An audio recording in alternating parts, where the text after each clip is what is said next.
Oh, yeah. Welcome back to the All Purpose Pod for an All Purpose Life. Wherever you are today and however you are listening today, call me Mr. You, the podcast. We thank you again for making us a part of your morning, your day, and your week. We're your weekly mirror check.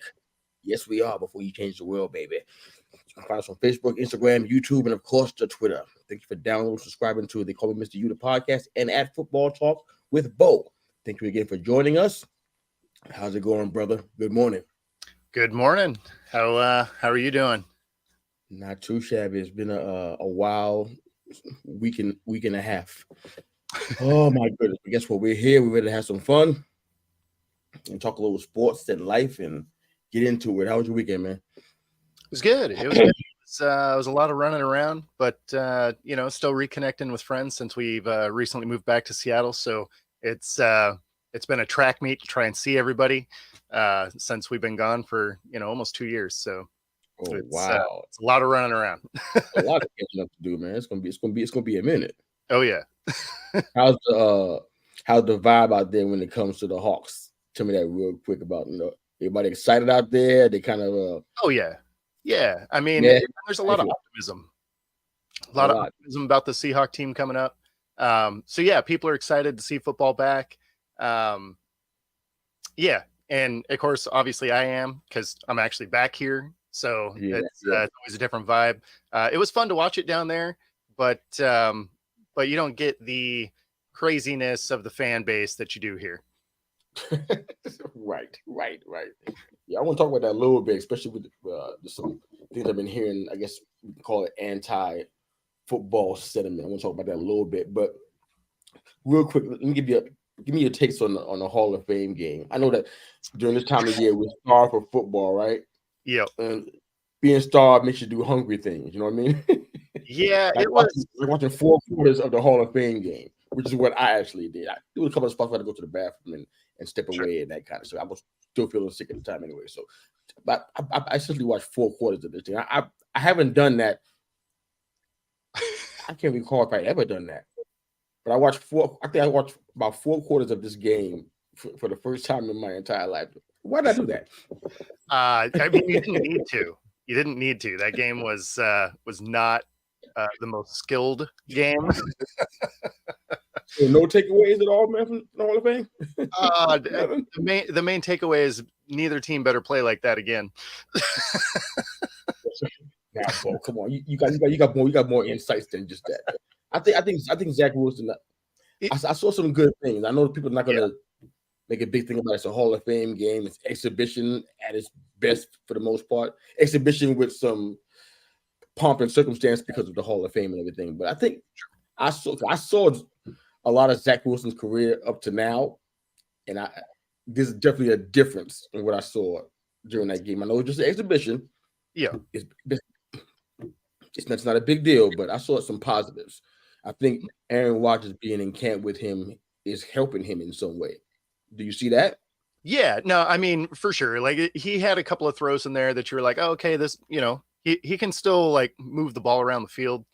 I do think Aaron Rodgers in the building is helpful because this is a different Aaron Rodgers than what Love got to deal with. So, this one is an Aaron Rodgers that almost seems like he's accepted that 2-3 years and he's done, right? And they've given him the keys, so it's his team. So he's not looking over his shoulder at somebody that's trying to take his job. He's actually, kind of revitalized a little bit, went to OTAs, is actually hanging out with teammates, stuff like that. So that puts him in the same person. No, exactly, right? Like this is a totally different Aaron Rodgers. And so that makes him mentally in a better spot to actually kind of mentor Wilson, where he didn't seem to have done any of that for Love. So yeah, I mean, I think he's going to get to learn quite a bit, and realistically could save Wilson's career, because what we did see on tape and really could have put him out of the league. I thought it was. Yeah, well, especially when he's like, I couldn't have done anything better, in his press conference last year. It's like, oh, cool. Not only is he not playing well, but then he's kind of a douche about it too. It's like, oh man, that's not a good combination. No, I think he need to buy Rodgers some birthday gifts when the Right? time comes. I think he was out of the league if it had not been for him being there, being a steady influence in his life, and showing him, maybe even showed him how to quarterback Yeah, on this level. You know what I'm saying? So this, if I was him, I'd be at his house on a cot. I'm going to learn everything I can possibly learn because this is it right here. Yep. These guys are getting many chances. I mean, tell you the truth, if Jordan Love doesn't do what people think he's going to do, if he doesn't make adjustments here and there, he could be in the same place, out. For sure. Absolutely. Also, with a headset like mine's on the sidelines forever. You know, I mean, yeah, it's definitely a possibility. I've been hearing so much about the anti-football sentiment. I'm kind of surprised by it a little bit, but then I'm not surprised. I think once it started making the I wouldn't call it a rule, but I guess they made some decisions about sports betting and sports gambling. You know, you got big business interest in weeds in there as well. It's been a growing anti-football sentiment, at least on my page. I don't know if you've been seeing it on your Twitter page, but a lot of people talking about how, you know, they're not really excited about football. I mean, I had to have been excited about it to watch 4 quarters of that game, the Hall of Fame. I mean, it wasn't. I mean, I saw things that reminded me why I love football. Just to be honest about it, because I did miss it. Yep. I tried to fill the spaces with XFL and USFL, and it just didn't. It didn't hit the spot. Like being really hungry and somebody give you cheese and crackers. It's like it's. I'm getting some food, but it's not. Yep. It's not steak and potatoes. You know what I mean? Yeah, exactly. So, I mean, it was.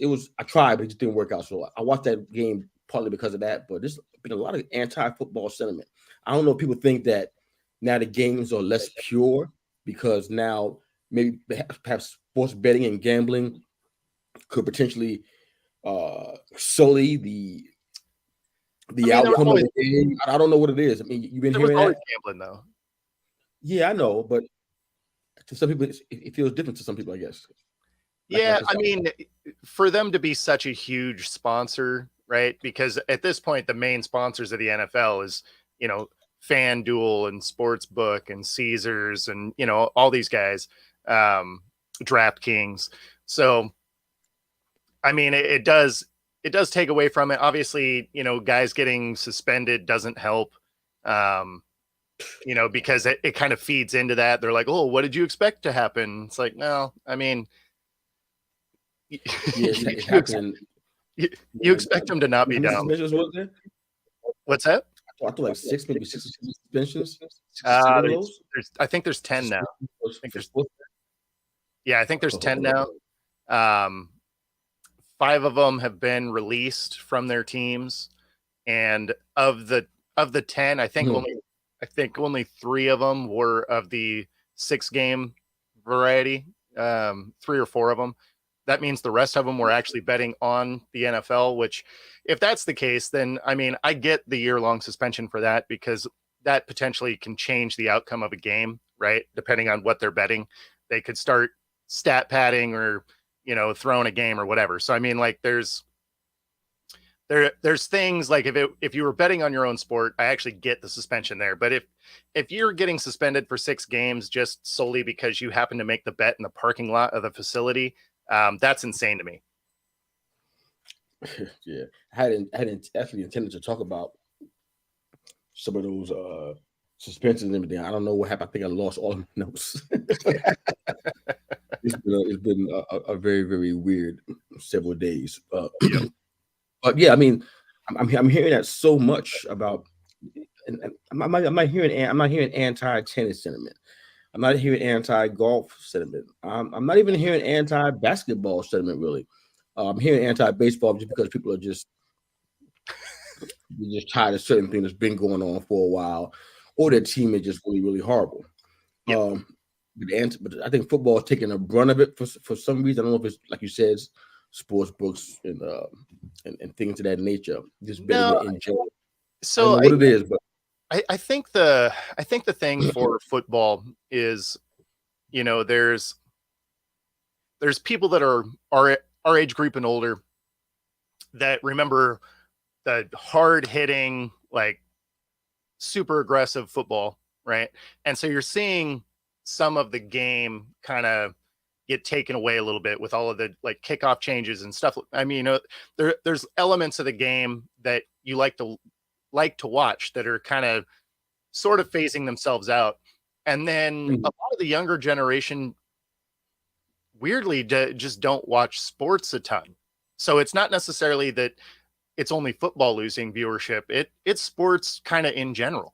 So you're kind of seeing a dip in ratings in younger demos, just in sports across the board. So I don't know that it's necessarily anything just directed at the NFL.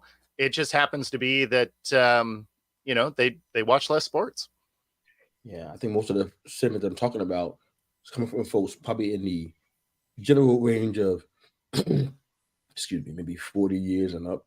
Yeah, that's kind of the age range that I'm hearing. I mean, there's definitely some concerns about, I think I understand a little bit more about why. I think it goes a little bit beyond sports betting and booking and all that kind of stuff. I think it's a little bit further than that. I did crunch some numbers and look at some stats and read some stuff while I was in the bed, immobile for the most part. But I'm even more concerned about safety, like you said. I think the Damar Hamlin story played a big part in highlighting some of that stuff. Matter of fact, even when LeBron's son had a situation that was, to me, eerily similar to what Damar Hamlin was dealing with, I'm like, wow, these are two very young people in their 20s or whatever. And it's like, wow. Talking about heart issues. I mean, this kind of stuff. When I grew up, heart issues were for really, really, really old people. Yeah. You would hear someone in their 60s and 70s, 80s, they would have heart issues, or they'd had to take certain medication because they're at risk. Not a 20-year-old. So It's like, what is happening out there that we're not hearing about? Conspiracy theories arise, assemble. I know I started something with that, but I mean, it's something's going on there. But those kind of concerns are a big deal, and what it ends up translating into, in my humble opinion, is a decline in parents wanting their children to play the said sport. And we hear that about this from parents and stuff. I mean, I think it was more than I grabbed the stat. It's more than 350 high schools that dropped football from their programs. I mean, that sounds like a big number to you, because how many high schools do we have in America?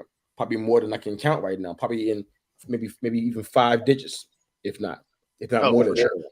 Yeah, 350 high schools dropped football. I mean, to me, even though the percentage might not be a big deal to people who are crunching numbers like that and data crunchers, that's a lot of people. That's a lot of schools to drop football completely from your program. That's a lot of schools. But do we know why they dropped it?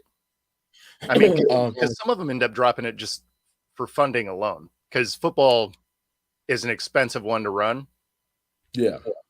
So I'd be interested to see why they were dropping it. But that is a lot of students not playing ball now. Yeah, I mean, all we can do really is look at what was written and everything. I don't have any deep evidence, but safety seemed to be the theme throughout most of the stuff that I read and looked up. So they took funding was something I saw in maybe one or two articles, but it wasn't just safety. So that parents don't feel this child's going to be safe playing the game. And then they hear also this going on, even in the college professional realm. People getting injured and even having health impacts after that.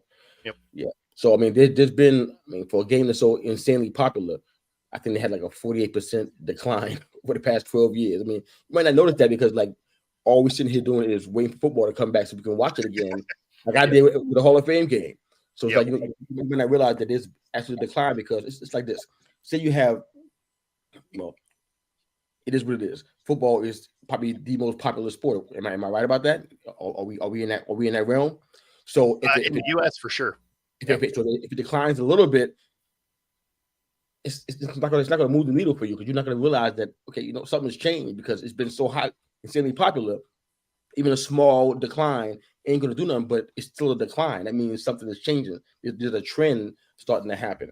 I mean, it's really hard to fathom what would happen if that was to continue, because if a parent doesn't allow their child to play intramural, then that translates to high school. Then of course that's less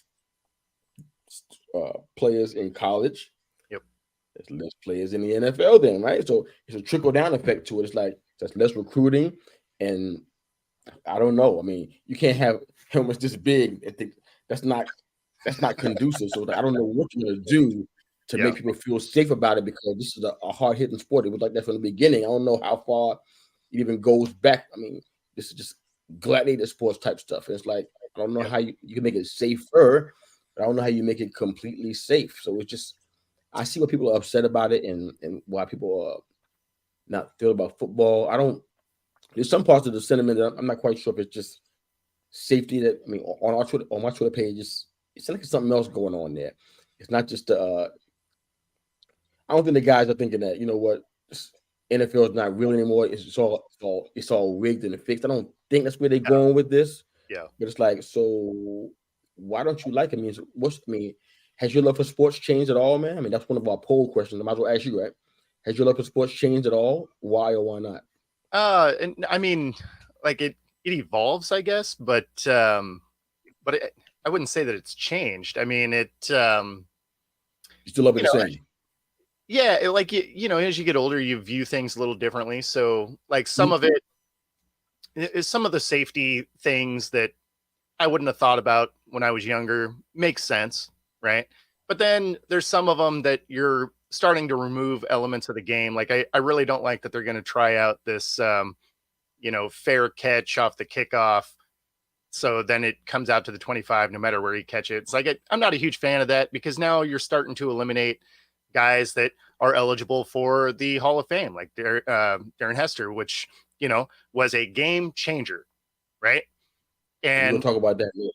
Yeah, no, but I mean, so you're starting to get a in complete phase of the game out of the game, right? You're starting to eliminate special teams, which we've all seen win or lose a game for teams, right?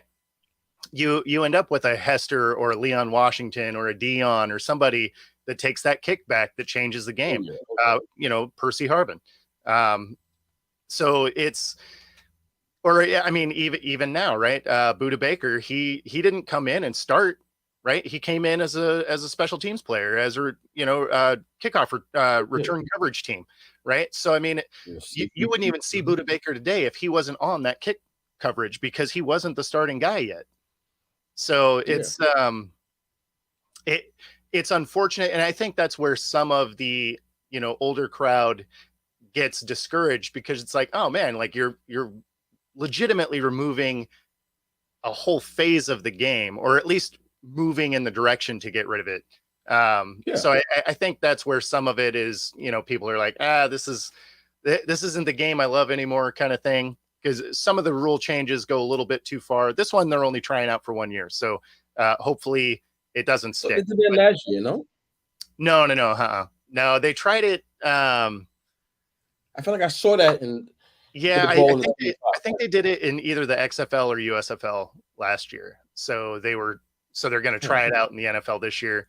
I didn't watch enough of either of those when I was down in Mexico. You couldn't get them. So I watched a lot. Yeah. Not a badge of honor.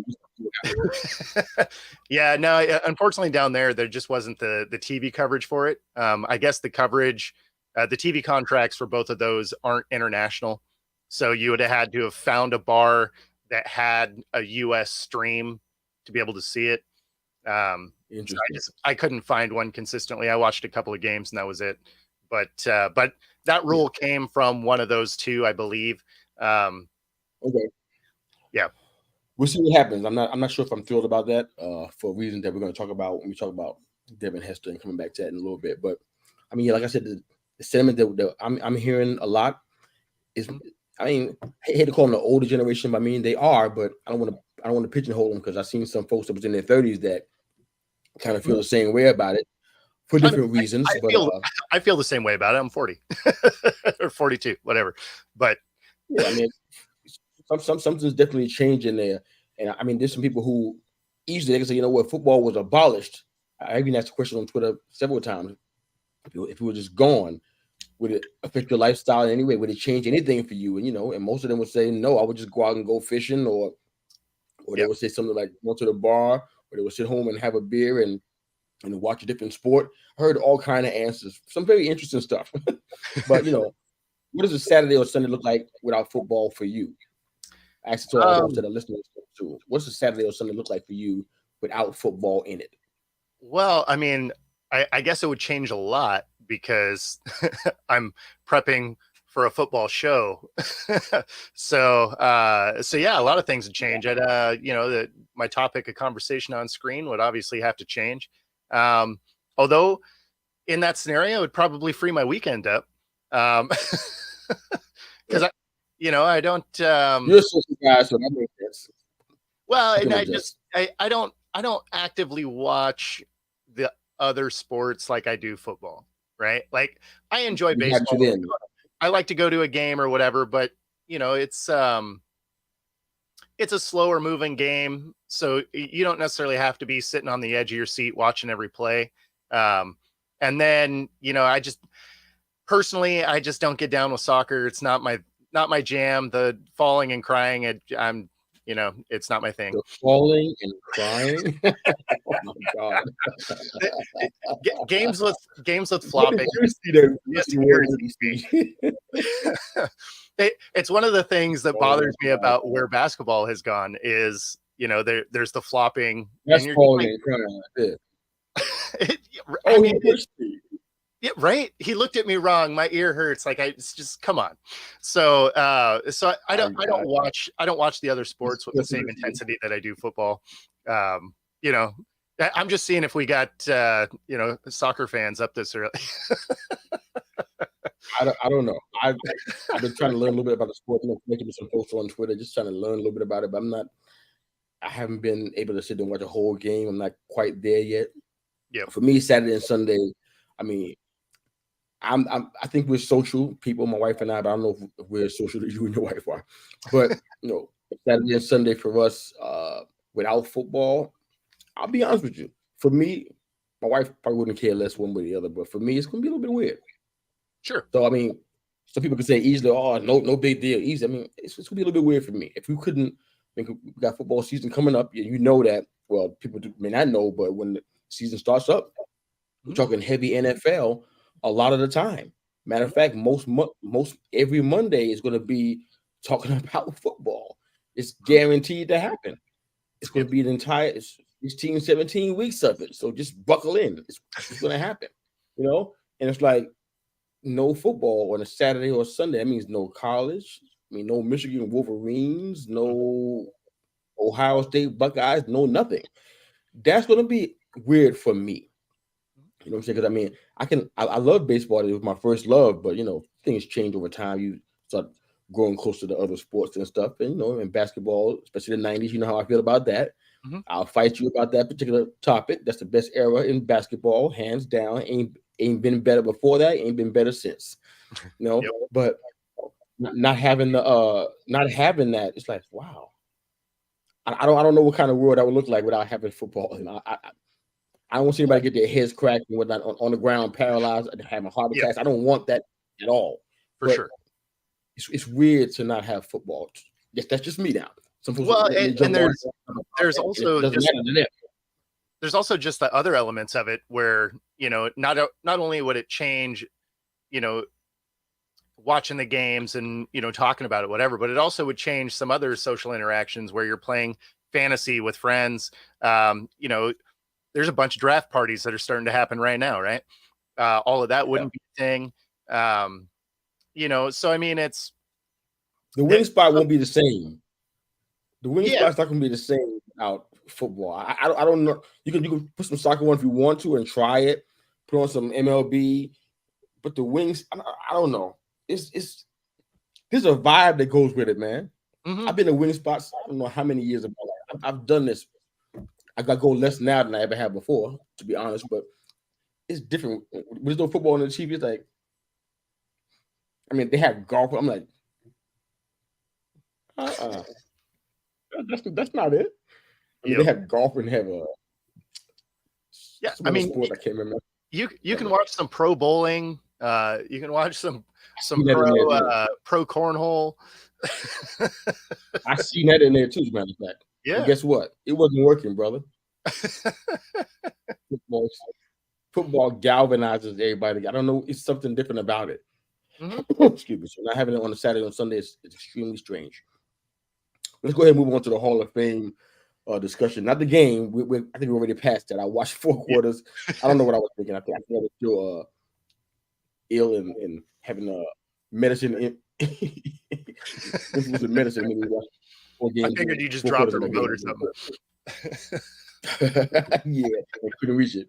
I was too ill. Oh, I had to watch Aaron Rodgers stand on the sidelines and Zach Wilson throw footballs. All right, so the snubs. We are gonna talk about it last week, but we had so much fun last week. We kind of forgot about it. Couldn't get back to it. All right, so the snubs. Mentioned Devin Hester. I want to definitely talk about that. I mean, wow. I know that anytime you have an all-star vote, I don't care what it is. I don't care what sport it is. It can be Major League Baseball. Happens every single time, like clockwork. NBA, same situation. Even NHL has the same situations. Somebody always get left out in your mind that should not be. But this one, oh man, Hester. I got a few that I like a lot. I got a few names that I got 3 names specifically that I like that I might mention today. Maybe you don't agree with it or not, but we'll find out today. But the first one, Devin Hester. 20 kick and punt return touchdowns, 3-time All-Pro. Basically the best at his position. Let's be honest about it. How was his name not? I even went in. Hold on. I even went in even deeper to find out. There's an app in the app. Sorry, a website that shows the actual voting, the tallies, and how they got to that number. And Devin Hester was like, he wasn't even in the overall 6th or 7th, I think, of the number. Like, how is his number not higher? That's crazy. He's the best at his position. I didn't understand it. He was part of the NFL top 100 team. That means he's one of the top 100 athletes to ever play ball. And he's not in there. Like, that doesn't make any sense. He not get enough votes for this. Plus, he was part of 2 all-decade teams, the 2000s and 2010. So, like, I know. I mean, man, and he changed the game. When you watched a team line up to kick the ball, they were trying to kick away from Hester, right? Like, nobody wanted to kick the ball into Devin Hester's hands because you knew he could absolutely take it to the house at any time. So the fact that he didn't get in that seemed insane to me. I don't understand how. I mean, I saw the numbers and the tallies. I'm like, I saw a lot of names ahead of his. I won't call them out. I want to disparage their names and everything, but some of them got in, and I'm like, how are they high? I mean, some of them didn't get in, and they were still higher than Devin Hester. I don't understand. Yep. And then we go on. If you want to add a few more names, I have a few names to add. I don't know. None of them. I named Devin Hester first because none of them. I'm getting rid of the name. Should get in before Devin Hester, but there was still some I thought would get in before the guys that actually got it, like a Darren Woodson, for example, 3-time All-Pro, 3-time Super Bowl champion, 5-time Pro Bowler. I mean, those things alone are what people are getting in the Hall of Fame off of, for sure. And he's still. I mean, I don't know how long he's been on the ballot, but I'm sure it's probably been a while. Jared Allen, 136 sacks. It's like 12th ever, I think. 4-time All-Pro, 5-time Pro Bowler, 7 seasons with double-digit sacks. I mean, I don't think that people are doing that right now. Not at all. Well, that's like I was really they're not having 7 seasons of double-digit sacks. That's not what's happening. So this is rare. Absolutely. No, I was really surprised Reggie Wayne didn't get in either. Right, 6 Pro Bowls. I didn't even see his name in that. Yeah, so he doesn't get in. 6-time Pro Bowl, Super Bowl champ. 8,000-yard seasons. I mean, he's second on just about all other lists, behind Marvin Harrison, right? But he's one of only 3 guys with 14,000 career yards that isn't in the Hall of Fame. Like, how long has he been on the ballot? I think this was his first year. But Steve Smith Sr. isn't in there. He also has 14,000 yards. And I think this is his 4th. his numbers were low. I'm talking about like they had his name grayed out. That's how low it was in the Steve Smith. Wow. Patrick Willis. Yeah. Probably one of the, I mean, in my mind, in my humble opinion, I thought that I wasn't a fan of the 49ers per se. I was just a fan of football. But not, arguably the best linebacker I ever seen, not named Ray Lewis. That's how I felt about it. Yeah. Not we ain't talking about LT and those guys are just they're special to me. You know what I'm saying? But he was probably one of the best in the game at defense against passes, stuff that people are not really doing. That's what should make you stand out and be, nobody beats Devin Hester in this conversation so far, but it's just very strange that some of these names are getting snubbed. It's like I'm missing what the criteria is, because they recognize how many times you win All Pro. You hear it when they do the announcements and they give up their stats. How many times they win All Pro, Super Bowl. I think sometimes play a part too. How many times they went to the Pro Bowl, if you really care about that. But that's what they tout. How many seasons they had a specific stat that nobody's done, whether it be like double-digit stats with Jared Allen or with Devin Hester did with punt and kick return touchdowns. Those are the things that we say are the statistic, the measuring stick, the barometer, but it doesn't apply to I mean, at the end of the day, it's still a voting game, right? So I mean, I know that's the thing that just seems extra crazy to me. It's like how are some of the biggest things coming down to votes and not just what you actually produced, right? Because I mean, there's guys that haven't gotten in that their numbers are amazing. They should be in. And then there's guys that get in and you're just like, man, like, wow, okay, you got in. Yeah. Well, I actually pick one person that you felt, that did get in. What you loved about him, what you got. I'll go ahead and start off and kind of give you a little time to think about it. But I picked Rondé Barber. Yep. Started in '97, ended his career in 2012. He went 3 years without getting in. He was eligible, I think, 2019 or 20, something like that.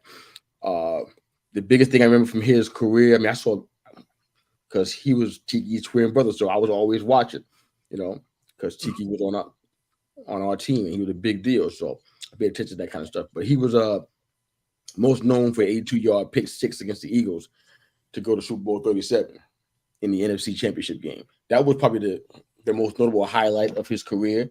But I mean, his numbers are stellar, man. 88 tackles for loss, 47 interceptions, 28 sacks. This is as a DB. Yep. And 5 seasons with 90 tackles. I mean, they had to make some changes just because he was on the field. I mean, he was, I guess, what they call the epitome of a nickel corner. Yep. Covered running backs in the past game, covered slot receivers. That kind of stuff, you don't see that very, very often. I think he was only player in history that had 40 interceptions and 25 sacks too. I mean, when you hear the words "only player that had," that's what I think about. Like, okay, this is the reason why somebody should have really, really high votes going into the Hall of Fame. It shouldn't take them 4, 5, 6 years to get in. When you have stuff like that, he definitely stood out. I mean, he was only one of 2 players since the turn of the millennium. The other guy was Charles Woodson. I'm saying, that have more than 1,000 tackles. Yep. And 40 interceptions. Nobody else is doing that and has done it. So he definitely deserved to be in, man. I love watching him play, man. What a gamer, man. I mean, in this case, size really did not matter, man. He was incredible, man. Him and his brother were really talented. Those guys did a lot for the game. So Rondé definitely deserved to get in. No question. Who'd you have that you were thinking about? Absolutely. For me, Darrelle Revis. Absolutely made sense that he got in. He's a 4-time all-pro. I mean, when you are a lockdown corner enough that they call you Revis Island, right? I mean, that's a telling, nickname right there. 95 passes defensed over the first 5 years. It's most all time. He was the runner-up to Defensive Player of the Year, only to Charles Woodson, who was an absolute stud. So that makes sense. Come on, baby. He in 2009 he had 31 pass defenses, which is the third most in a single season, right? So I mean, there's a lot of things that he's kind of first. So I mean, it made sense that he got in. Yeah, absolutely. I mean, now the Zach Thomas's name came up. I mean, he's about our height, I think. only 3 linebackers under 6 feet in the Hall of Fame. I'm like, okay, so I ain't gonna pick it apart, but I'm just trying to figure out how they came up with some of this. I mean, because I'm sure he got some numbers, but like better than Devin Hess's though. Yeah. Are we sure? Yeah, the Hester one. The I remember Jack. Don't get me wrong. I remember. Yeah. Okay. I mean, Joe Thomas is. I would argue more for him than sure. Zach Thomas. I just can't do it, man. Devin, how long is Devin Hester going to have to wait? How many linebackers and DBs going to go ahead of him before he gets into this Hall of Fame? I don't understand. Yeah, that one was just nuts. I was like, there's no way he doesn't make it in. As soon as he was eligible, I was like, oh, he's got to get in. So the fact that he didn't, and then, you said you saw the numbers on the grading, so that's even worse, right? Like, I was thinking, maybe he just missed it, but like, if he wasn't hardly on the sheet, like, that's rough. He didn't just miss it. Devin, he was like 6 or 7 somewhere in that. He didn't just miss it. It was no. That makes no sense. That makes sense. To tell you the truth, when I looked at this ballot, and I wish I remember the name of the place. I don't. Actually, now I'm glad I don't even recall it. I don't want to quote their name on their show. But there was they had like the columns, and they show you the amount of numbers, the votes, and then the player's name next to it. And they had players who had a higher number next to Patrick. There was more numbers next to Patrick Willis's name than DeMarcus Ware's name, but Ware got in. So I'm not understanding how the whole thing works. I mean, I'm looking at the pattern and had a little asterisk next to those people who got elected in, like Rondé Barber, Zach Thomas, Darrell Reeves, got DeMarcus Ware asterisk next to their name. But Patrick Willis had more number next to his name than DeMarcus Ware's, but he didn't get in. So I can go back to my history and find it, because I know I looked at it, but wow. Yeah, definitely send that to me. I want to check that out. That seems crazy. That's weird to me. Yeah. I don't know how it works, admittedly, but I'm thinking that higher numbers means you get in. That's how I look at it. I'm just doing simple math. I'm a simple person. That's what I'm getting from that. But so I don't know what we learned from that, but we had fun talking about it. It's all good. Oh man, we always talked about Zach Wilson already, so I'm going to mention that part. I know he has a 5th-year option in 2025, so he's going to be there probably about the same amount of time that Aaron Rodgers is going to be there. Yep, maybe a little bit longer. So they have to decide, almost like how they did with Jordan Love. It's almost identical, as a matter of fact. I think correction. I think Aaron Rodgers, I thought he had 2 years. I heard something about 3 years recently. Yeah. So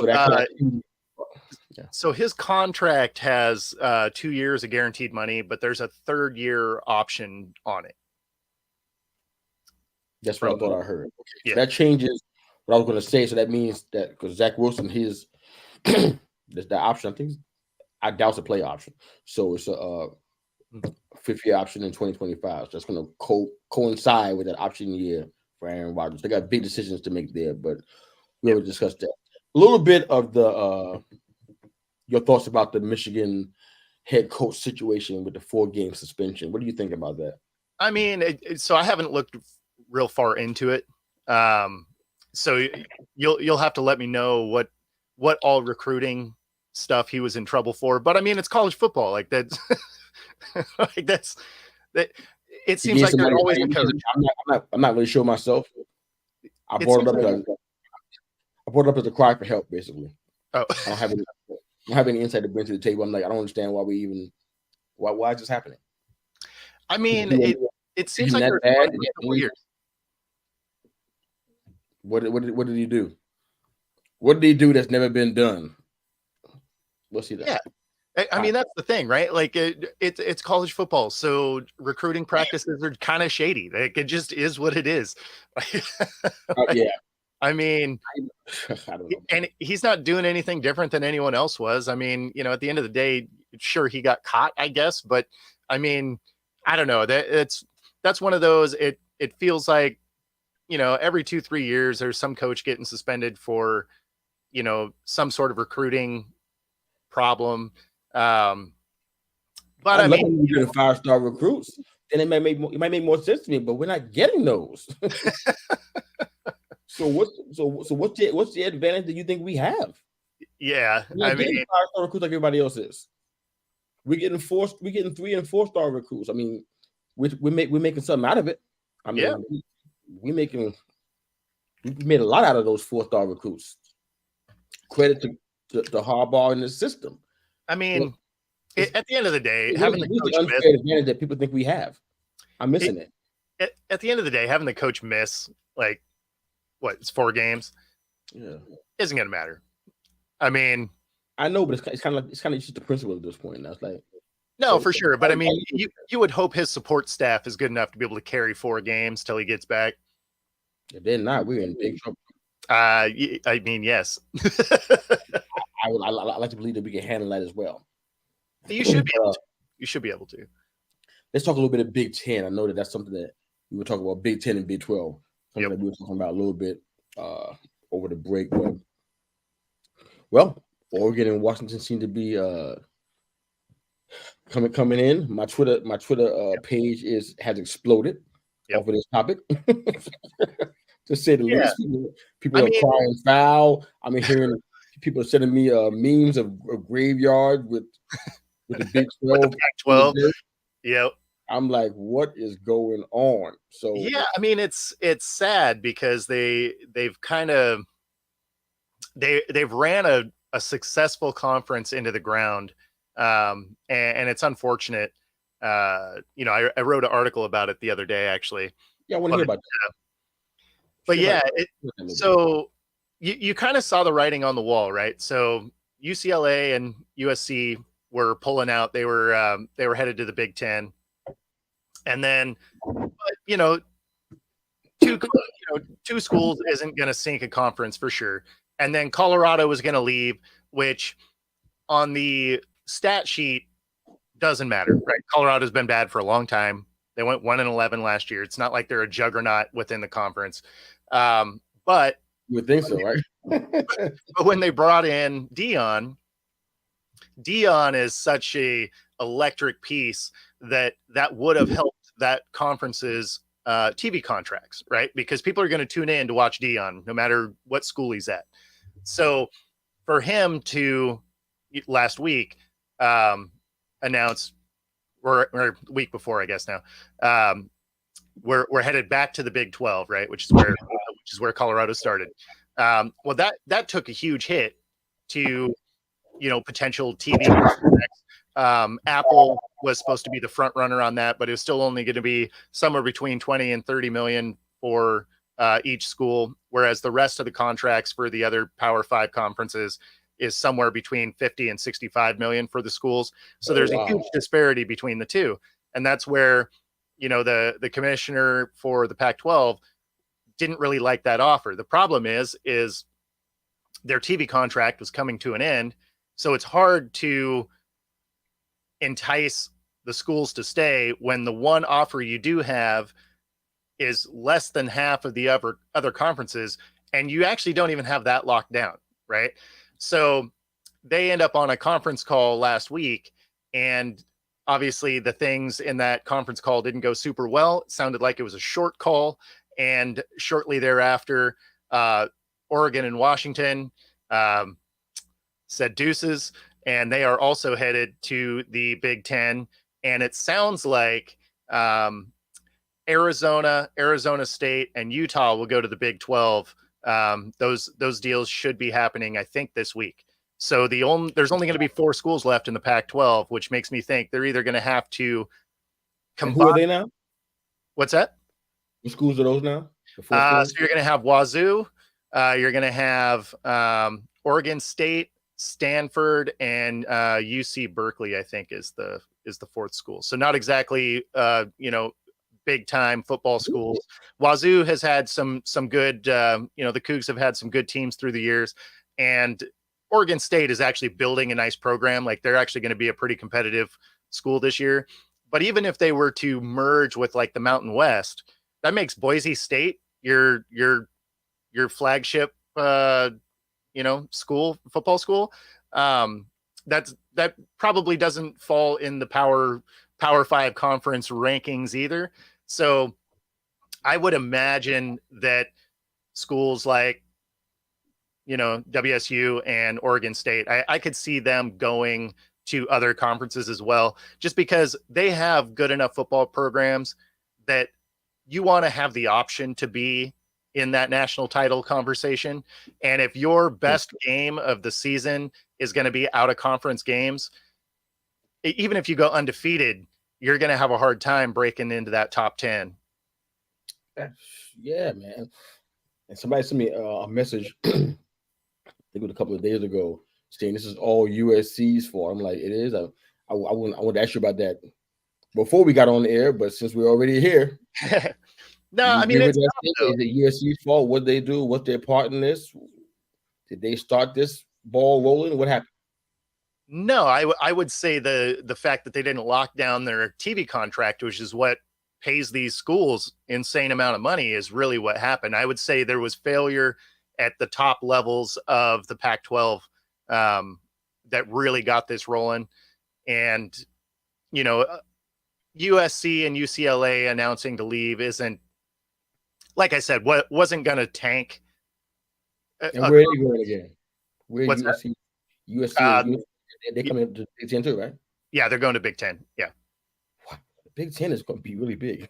Yeah, they should have 18 schools after they get there. After Washington and Oregon get there. So that, it'll be a total of 18 schools. So what's kind of a bummer about that is, if you are a Washington football fan, right? They have the Apple Cup every year, and just about every state has their, University of Washington versus Washington State University, right? Like they all have, whether it's Iowa State, right? Like, it's usually their crosstown rival school, last game of the season, whatever. And now they're going to be in separate conferences, and they're going to be in a conference with 18 schools. So there may not even be room on the schedule anymore for a traditional game that they've played 114 times. So, it's there's some change coming for, the schools that were in the Pac-12, and there's some traditions that are going to change, but that's life, right? So what happens to the to the conference as a whole? I mean, I haven't read anything. It's just been kind of out of pocket a little bit. But what happened? There's only 4 teams in there. What do they have the ability to do? Have you ever seen a conference run with just 4 teams in it? So there's no way. I mean, Notre Dame runs on their own, right? So I mean, I don't know what Notre Dame is doing. Yeah, Notre Dame does Notre Dame things. That's all they do. They just do whatever they're going to do. But yeah, no, they wouldn't end up rolling with 4 schools. They do have like affiliate schools that they would probably bring in. There's always, again, the option of like bringing a couple of conferences like the Mountain West, if they could blend those together. So, I mean, there's options to keep it alive, or, they could disband the thing. That's entirely possible. How is that a good thing? It's not necessarily good, but not necessarily bad either. I mean, okay. You only have to place 4 schools, right? If you blend the 2, you're not really doing anything different, right? Whether you're blending the 2 and you keep the Pac-12 name isn't really any different than them going to another conference, because you're essentially in a new conference anyway. So you're playing all new schools and stuff for the most part. But competition-wise, something's changed, wouldn't you say? They went ahead and merged with the Mountain West. Yeah, competitively. Well, I mean, that's the thing, is the Pac-12. Well, the Pac-12 used to be a Power 5, right? This will be the last year that is a Power 5 conference where there is good teams in it that are possible for a national championship, right? If they merge with the Mountain West, I mean, it's why San Diego State wanted to leave the Mountain West and come to the Pac-12, is because their football program is coming along and they wanted to have better competition to be able to get into these bowl games, potential, title type options. And so no matter how it plays out, whether the Pac-12 stays, and brings in teams, or the Mountain West merges or whatever, it's not going to have the competition that the Big 10, Big 12, SEC, ACC, like they're not going to have those Georgias, Ohio States, Michigans, and of course now you got Washington and Oregon there. I mean, it's just not going to be, you're not going to have the talent level from the other teams and the competition level to really have a true shot at that title game, because you're going to have teams, again, because college football is a voting system for the playoffs. You're going to have teams that may have a loss that would get in over an undefeated, WSU, because their only hard game on the schedule was Boise State and an out of conference game against, Michigan or, Georgia or something. So, I mean, okay. I didn't look at the schedule, so I don't know who their potential out of pocket, but I haven't dug into either. I mean, SDSU, I wonder what even happened to them. I haven't been in a loop with the changes they made and everything. So just good to catch up on that. But I got a question about the Oregon part. Yep. Is there an impact when two rival teams kind of split up like that? One goes to a different conference and the other one stays where they are, which is what it sounds like Oregon State's going to do. Is there impact on the finances? Is there impact on the economy in Oregon? I mean, does anything change? Is it better? Well, can you kind of break it down? So in this one's case, them changing conferences will bring more money in because the school's going to get more money, right? So that money's still going to come to Oregon. Them going to different conferences. They can get more money now? Oregon State get more money now? Yeah. So if I remember right, the Big 10 conference, it can be upwards of $65 million for each school, right, from the TV contract. So the thing is Washington and Oregon, it sounds like, what I was reading, is it sounds like they took a deal that is half of what the other schools are going to get, which is still more than what the TV contract that's on the table for the Pac-12 is. So even though they're going to get half of what the other schools are going to get, I think they're still going to get more than had they stayed. And I think that was really the deciding factor. Is there's so much uncertainty on where the Pac-12 was headed. They still hadn't secured the TV contract. The offer that was on the table, I believe, ends at the end of the school year, which is like a week or something like that, because of the summer quarter or whatever. And then, so like if you're somewhere where it's, say you're at work and you have an offer at a competing place, and you're not going to get top dollar from them, but it's still going to be more than what you're offered where you're at. And they're not entirely sure if they're going to be open next year. Where are you going to go? Of course you're going to leave. I mean, you can't have bad options and expect teams to stay. Like, that doesn't make sense. So how'd that bowl for Oregon State? That's what I'm asking. So how'd that bowl for them? I mean, potentially they can get more money from the Pac-12 now because they're the only. Well, no. So if you're a TV provider, are you even offering the Pac-12 anything? They have 4 schools. How much advertising are you going to sell? I would not. That's what I'm asking. No. That's why I say they're hanging out. There's a quote from I forget who it was at Washington State, but they were like, they put out a sound, a quote that was essentially, we're disappointed at how things went. And we're going to be looking at, the best options for our school, for our students, all of this, right? Which really alludes to the fact of, hey, if the Pac-12 can figure something out, maybe we'll stay. But we're also going to look at other options now, because if I was Apple and I was offering that Apple TV contract, I would be rescinding that offer at this point, because you don't have any schools. Like, what are we, what are we even doing? So, they're in a bad spot. The offer's on the table too? As far as I haven't read anything to the contrary. So as far as I know, it's still on there. Why would you even offer that knowing it? Well, I think there was just an expiration date of the contract. But I mean, at this point, if I wouldn't offer anything until I saw what the Pac-12 did. Like, if they were going to merge with somebody, but I don't know why another conference would want to merge. What do you bring to the table? The Big Ten just got bigger. So I know you're a Washington fan. So are you happy that they're in the Big Ten now and not where they were? I mean, no. Like, I mean, so competition, like, that's cool.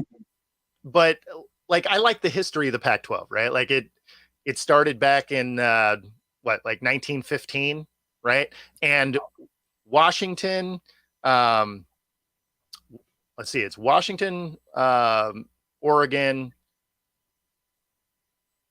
I think it was both Washington and both Oregon teams. So Washington State, Oregon State, I think were the 4 charter schools that started it back in 1915. So there's a lot of history there. So it's sad to see that go in something that seems like it was very preventable. And yeah, so no, I'm not excited about it. I mean, obviously it's going to be good for, the school. They're going to have a little bit stiffer competition. The thing, I guess, that will be kind of good is you're starting to really see these conferences get more good schools together. So you're probably going to see less undefeated schools, right? Because you're not going to have teams that have 3 tough games on the schedule, and then, Temple and, Air Force and, stuff like that. Like, I mean, they're just not great schools. Like, at some point you don't want to see Temple get beat down by 65 points. Like, it's just, you want to see some better competition within their, conferences. So, but the Big Ten added some good teams. Exactly. I don't know the whole list of everybody that was at the 12, but the Big Ten added at least 4 really good teams. So competition is going to be a lot better. Hope that excites you a little bit, man. Sorry to hear about the nostalgic part and and your guys moving to a different conference. But I want to try to end the show on a high note. And what's up, Tino? Thanks for listening to the show, man, and linking in with us today. Appreciate you, brother. Let me go ahead and just end the show with a game. You know how we do, brother. Yes, sir. They're playing games on this show. All right. We can call this the NFL 3-way challenge. All right, you ready? Sure. 3 questions. Give you some time to think about it. I'll put you on the spot all the time, man. It's what I do. I on your show, you're gonna do it to me too. I'm okay with it. You ready? Yep. All right. Best logo. Seahawks or Vikings? Oh, Seahawks. Of course you said it'd be Homer. Chargers or Dolphins? Dolphins.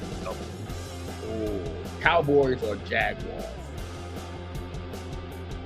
I mean, some of it might just be some, cowboy hate, but I like the Jags logo. I like the Jags logo. No sense, I did. Steelers or Packers? Steelers. Chiefs or Raiders? Raiders. Love it. Next question. Rank the best quarterback wide receiver duo in order. I'll give it to you all right now. Rank them in order. Hurts, AJ Brown, Allen, Diggs. Sorry, say it again. I got some music happening. Yeah, that's your music for the game. Okay. I just didn't hear your didn't hear your question. I hear music. I was making sure I didn't hit my my soundboard. I was like, no, that's your background music for the game. It's a new feature. Come on, give me the program. All right. So what was your question again? Rank the best quarterback wide receiver duo in order: Hurts, AJ Brown, Allen and Diggs, Lawrence and Ridley in Jacksonville, Cousins and JJ, and Burrow and Chase. Rank the best quarterback wide receiver duo in order. First, AJ Brown, Allen and Diggs, Lawrence and Ridley, Cousins and JJ, Burrow and Chase. Shout it out one more time. Please. Yeah, one more time. Hurts and Brown, Hurts and AJ, Josh Allen, Stephon Diggs, Trevor Lawrence, Calvin Ridley, Kirk Cousins and Jefferson, and Joe Burrow and Jamar Chase. Let's see. It ain't gonna be easy, brother, but take your time. We got time, brother. I'm doing it too, but it's not easy for me either. Yeah, that's tough.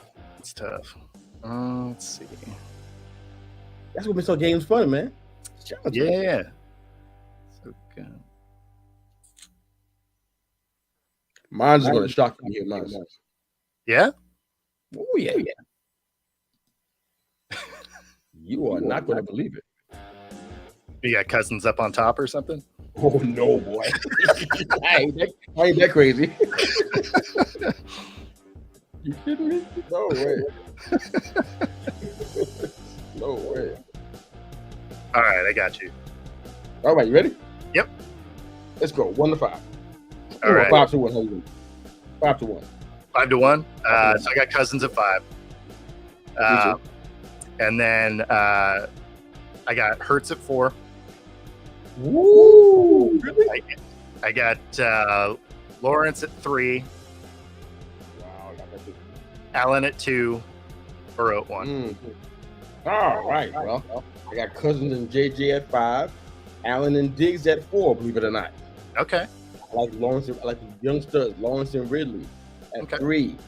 Hurts and AJ Brown at 2. They got more time together. It's going to be pretty awesome. Hopefully not against us. And Burrow and Chase. All right. Last question.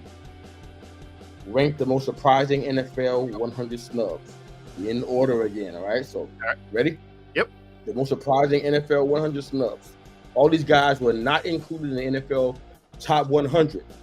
Matthew Stafford, Andrew Thomas, Jonathan Taylor, Alvin Kamara, and your boy, DK Metcalf.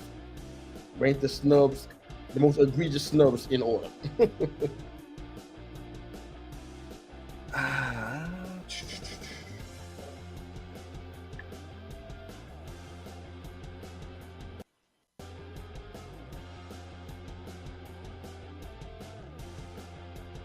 So 5 is the one that offends you the least, I guess.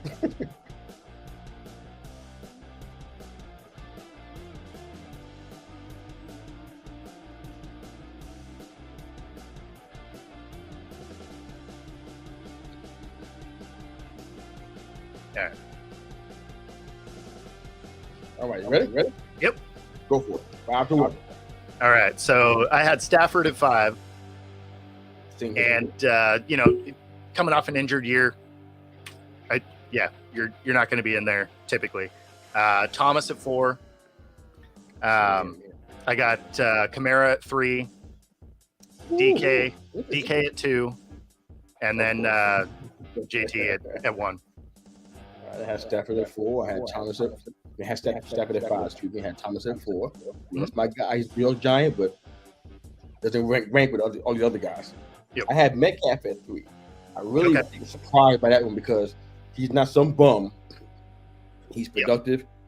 He's a big part of the team, and he has production. He has numbers to go with it. You don't have him on your top 100. Exactly. Jonathan Taylor, you're the best player on your team, and yeah, exactly. He has the numbers and the credibility to go with it. Yep. And you don't have. Well, I had Kamara number one. Okay. I based that based on his entire career, everything. Sure. That well, should give you credibility. I mean, but the top 100 But the top 100s every year, right? Like it changes. Well, so you can't really base it on the whole year, right? Like you got to kind of base it on last year. The top. You still think he was a top 100 player even last year? No, that's why I was like. Go into the top 100 right now. That's why I can't go in the top 100 and pull some names out right now. Seriously, that can go in the top 100 right now and pull somebody's name out and put his in there, and it'll be legit. Of course, I can. I can do that easily. Yeah, of course. You can do it too. Yeah, of course. Kamara last year didn't suck. No, not at all. Not at all. Top 100. I mean, everybody on this list except for Stafford easily could be in there. And I only don't think Stafford could because, I mean, he's injured. You don't really know. Like he wasn't a huge impact. So no, not at all. But I'm kind of surprised by all of these because I saw the top 100 list. Mm-hmm. I'm like, there's some guys like some DBs and some line guys who like, I mean, they weren't bad, but yeah, to be in the top 100, you kind of almost had to be in the top 10 in your position, basically. If I'm just doing the math, how many positions do you have on the field? You got to be the top 10 at your top 10 in the O-line or top 10 as a DB to be on this list. Yep. You telling me that these guys, Metcalf, Kamara even, something's not right in the wash. Something's not right. But that's our show for today, man. Thank you for indulging me today. I was not 100%, but you were more than 100, man. So I appreciate you so much, brother.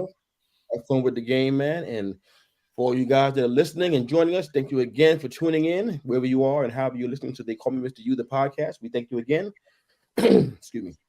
For making us a part of your morning, your day, and your week. We're your weekly mirror check before you go change the world. You can find us on Facebook, Instagram, YouTube, and the Twitter.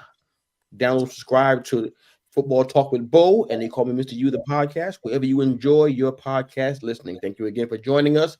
Guess what? Love you guys. Have a great day. Be sure to like and